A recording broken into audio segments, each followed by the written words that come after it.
Vedda. Wanniyalaeto. A Sri Lankan tribe. The Veddas are a small group of people living in the center of Sri Lanka, which is an island off the southern tip of India. Vedda is a Dravidian word meaning hunter. Contemporary Vedda culture is strongly marked by prolonged interaction both with the Sinhalese and with the Tamils, the two largest ethnic groups in Sri Lanka. But the Vedda people themselves are generally reputed to be descended from the Aboriginal population of the island and to have maintained until recent times a distinctive way of life based on hunting and gathering. The Veddas are divided into three regional groups. The Bintenne Veddas, the Anuradhapura Veddas, and the Coast Veddas, whose members have little or no contact with one another, although they acknowledge a remote kinship. Veddas formerly lived in all of the more isolated parts of the island, but today they are restricted to the arc of country between the predominantly Sinhalese areas in the west, south, and center of the island and the predominantly Tamil areas in the north and east. The Bintenne Veddas inhabit an area in the southeast of the island, inland from the towns of Batticaloa and Trincomalee and extending westward to the Verigal, Mahaweli, and Gal Oya rivers. The Coast Veddas live along the coast between Batticaloa and Trincomalee. The Anuradhapura Veddas live in the north-central province. All three groups are located within Sri Lanka's dry zone, where the annual rainfall is normally less than 190 centimeters, most of which falls between October and December. The Veddas constitute only a very small proportion of the total population of Sri Lanka. In numbers, more than 6,600 inhabitants has been recorded. Contemporary Veddas speak colloquial forms of either Sinhala or Tamil, depending on which of the two main ethnic groups predominates in their local area. The Bintenne and Anuradhapura Veddas mostly speak Sinhala, which is an Indo-Aryan language, while the Coast Veddas speak Tamil, which is Dravidian. The weight of physical anthropological evidence is that certain groups of Veddas show stronger biological affinities with prehistoric inhabitants of the island than do any other groups in present-day Sri Lanka. This lends support to the common assertion that the Veddas are the remnant descendants of an Aboriginal population that inhabited Sri Lanka before the emergence of a literate civilization in the later centuries of the first millennium BC. Bintenne Veddas lived both in permanent villages of up to 40 families and in temporary settlements, near their cultivation plots, which contained between 1 and 5 families of varying size. The Anuradhapura Veddas occupy 32 villages and 14 satellite hamlets that are scattered among the much more numerous Sinhalese villages in the region. The Coast Veddas live in small villages near the sea consisting of a cluster of compounds with 2 or 3 houses to a compound.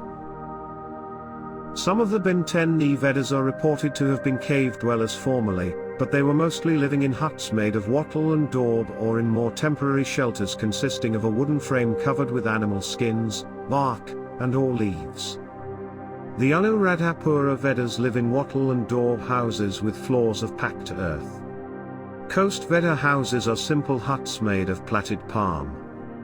Some Veddas have recently received government-subsidized housing built of brick and plaster with concrete floors and tin roofs.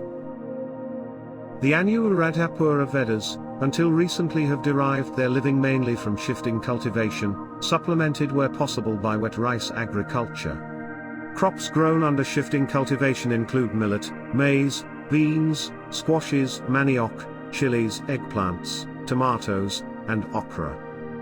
Under present conditions of rapidly increasing population pressure and greater market involvement, many of the Anuradhapura Veddas now obtain the major part of their livelihood as agricultural wage laborers outside their own villages. At the same time, an increasing proportion of what they produce in their own fields is now marketed rather than consumed at home. Coast Veddas put a greater emphasis on fishing, combining this with shifting cultivation and, less frequently, paddy cultivation. Fishing is done with nets cast from outrigger canoes, from rafts, or from platforms set up in the surf. Prawns are the principal catch. Like the Anuradhapura Veddas, many Coast Veddas now also work as casual wage laborers. A few individuals in all three groups hunt occasionally as a means of supplementing their income. Some Veddas also collect wild honey, one of their traditionally ascribed occupations. Veddas keep cattle, water buffalo, goats, chickens and dogs, although the relative importance of these species varies greatly between different communities. As industrial art, the Bintenne Veddas formerly made most of their own hunting equipment, such as bows and arrows, spears, axes, etc. The Anuradhapura Veddas obtain their agricultural tools in the market, as do the Coast Veddas.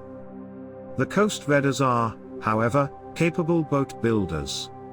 The Bintenne Veddas are reputed at one time to have engaged in silent trade with the Sinhalese. Exchange relations among the Veddas were formerly governed principally by rules of reciprocity, but in the last few decades all groups have become much more deeply involved in market relations. Only a few Veddas, however, have successfully established themselves as traders or shopkeepers. Men do most of the agricultural work, especially in paddy cultivation, while women gather wild foods and firewood, cook, care for children, tend domestic gardens, and assist in shifting cultivation and harvesting paddy. Among the Coast Veddas, men do most of the fishing. Both male and female Veddas engage in wage labor. Occupational specialization and economic differentiation between households are not pronounced. Access to irrigated land is normatively obtained by inheritance, but sales and mortgages are common. Most of the jungle land on which shifting cultivation is practiced is claimed by the state, but Veddas see it as the communal property of the village it surrounds. Rapid population growth and the shift to cash cropping have intensified pressure on the land, resulting in increased landlessness and a dangerous reduction of the fallow period in shifting cultivation. A few Veddas have obtained land in development projects funded by the state. Some Bintenne Veddas who claim still to live from hunting and gathering have joined a movement to have a Vedda reservation established in the region. The religious beliefs of the Veddas overlap considerably with those of Sinhalese villagers, who are predominantly Buddhists, and with those of Tamil villagers, who are mostly Hindus. The Bintenne Veddas had no knowledge of Buddhism. Their religion was apparently based on worship of recently deceased ancestors, various local demons, and other minor gods. In contrast, the Anuradhapura Veddas describe themselves as Buddhists, although their participation in Buddhist rites is infrequent. The Coast Veddas are more influenced by their Hindu Tamil neighbors and engage in various forms of temple worship associated with Hindu deities, as well as propitiating local deities and demon spirits. The pantheon extends from locally resident spirits and demons whose disposition is generally malevolent to powerful, and benevolent, but more remote, major gods. For those who profess Buddhism, these major gods themselves derive their authority from the Buddha. The most important high gods for the Anuradhapura Veddas are Kataragama and Pulya. For the Coast Veddas they are Shiva, Mogon, Pilaya, and Valley. The Bintenne Veddas cut off the hierarchy at a lower level and attend only to more localized gods, demons, and ancestor spirits, although a few also worship the high god Kataragama. The Bintenne Veddas engage in many different ceremonial dances in which a specialized practitioner becomes possessed by a god or demon. These dances are always a part of an exorcism, or an attempt to procure favors or information from the spirit being. The Anuradhapura Veddas hold an annual ceremony at which offerings are made collectively to the village's tutelary deity. Other ceremonies, such as exorcisms, are organized by individual households.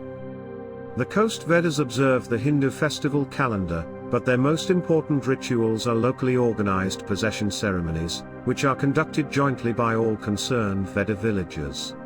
Personal rites of propitiation and protection are also common among all groups of Veddas. Ritual performances, especially possession ceremonies that include dancing, chanting, instrumental music making, and the construction of temporary shrines, provide some of the principal occasions for artistic expression among all Vedda groups. The plastic arts are otherwise little emphasized beyond acts of individual decoration. The Bintenne Veddas were once adept at making artifacts and utensils from animal skins and also engaged in rock and cave drawings. Singing is a popular form of recreation among the Veddas.